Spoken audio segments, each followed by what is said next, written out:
ఈ సంక్రాంతి పండుగకి ప్రస్తుతానికి 3 తెలుగు సినిమాలు కన్ఫర్మ్ అయ్యాయి. అవి గేమ్ చేంజర్, డాకు మహారాజ్, సంక్రాంతికి వస్తున్నాం. ఈ సంక్రాంతి సినిమాల విశేషాలేంటో చూద్దాం.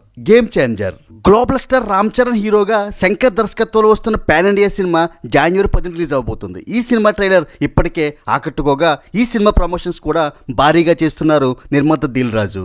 ఈ మధ్య ప్రమోషన్స్ లో భాగంగా అమెరికాలో జరుపుకున్న ప్రీ రిలీజ్ ఈవెంట్ కి ముఖ్య అతిథిగా వచ్చిన డైరెక్టర్ సుకుమార్ ఈ సినిమాపై అంచనాలను అమాంతంగా పెంచేశారు.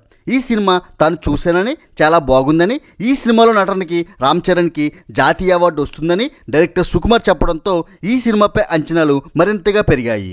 ఈ సినిమా 300 కోట్ల షేర్ బ్రేక్ ఈవెన్ టార్గెట్ తో బరిలో దిగుతుంది. రామ్ చరణ్ సోలో హీరోగా వినయ్ విదేరామ్ తర్వాత వస్తున్న ఈ సినిమా ఏమాత్రం పాజిటివ్ టాక్ తెచ్చుకున్నా ఈ కలెక్షన్ సాధించడం పెద్ద కష్టమేమీ కాదు. కాకపోతే ఈ సినిమా నార్త్ లో ఎలా పెర్ఫార్మ్ చేస్తుందనేది కీలకం. అల్లు అర్జున్ పుష్ప 2తో ఇండియా వైడ్ వీరవ్యహారం చేస్తున్న నేపథ్యంలో ఈ సినిమా కూడా ఆ స్థాయి విజయాన్ని సాధించాలని కోరుకుంటున్నారు మెగా అభిమానులు. డాకు మహారాజ్ నందమూరి బాలకృష్ణ డైరెక్టర్ బాబీ కాంబినేషన్ లో వస్తున్న సినిమానే డాకు మహారాజ్. ఇప్పటికి రిలీజ్ అయిన ఈ సినిమా టీజర్ సాంగ్స్ ఆకట్టుకున్నాయి. ఇవి చూస్తుంటే బాబీ బాలయ్యని చాలా స్టైలిష్ గా ప్రజెంట్ చేశాడని అర్థమవుతుంది. మాస్ పల్స్ బాగా తెలిసిన డైరెక్టర్ బాబీ ఈ సినిమాని అద్భుతంగా తెరకెక్కించాడని చెబుతున్నారు నిర్మాత నాగవంశీ. బాలయ్యకి మాస్లో మంచి ఫాలోయింగ్ ఉండడంతో పాటు బాలయ్యకి సంక్రాంతికి మంచి ట్రాక్ రికార్డ్ ఉండడంతో ఈ సినిమా సంక్రాంతికి మంచి ప్రామిసింగ్ గా పాజిటివ్ వైబ్స్ తో కనిపిస్తుంది.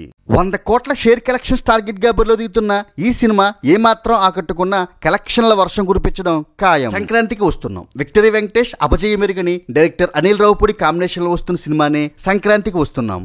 ఈ సినిమాలో ఎంటర్టైన్మెంట్ కి లోటు ఉండదని ఈ సినిమా ప్రమోషన్స్ సాంగ్స్ చూస్తే అర్థమవుతుంది. సాంగ్స్ ఇప్పటికే పెద్ద హిట్ అయ్యాయి. ఈ సినిమాలో డైరెక్టర్ అనిల్ రావుపూడి వెంకటేష్ తో ఇంట్లో ఇల్లాలు వంటింట్లో ప్రియురాలు లాంటి కాన్సెప్ట్ ఏదో ట్రై చేసినట్టుగా కనిపిస్తుంది. ఈ కాన్సెప్ట్ ఏమాత్రం క్లిక్ అయినా అసలైన సంక్రాంతి సినిమాగా ఈ సినిమా నిలిచే అవకాశాలు ఉన్నాయి. 60 కోట్ల షేర్ కలెక్షన్స్ టార్గెట్ గా బరిలో దిగుతున్న ఈ సినిమా ఈజీగా ఆ టార్గెట్ అందుకోవడం ఖాయం. ఇంకో విచిత్రం ఏమిటంటే ఈ 3 సినిమాలతో నిర్మాత దిల్ రాజ్ కి ఒక సంబంధం ఉంది. అదేమిటంటే గేమ్ చేంజర్ కి సంక్రాంతికి వస్తున్న సినిమాలకి నిర్మాత దిల్ రాజే అయితే డాకు మహారాజ్ నైజాం డిస్ట్రిబ్యూటర్ కూడా దిల్ రాజే. ఈ విధంగా ఈ సంక్రాంతి సినిమాలతో అనుబంధం ఉన్న దిల్ రాజ్ కి ఈ సంక్రాంతి చాలా కీలకం కాబోతుంది.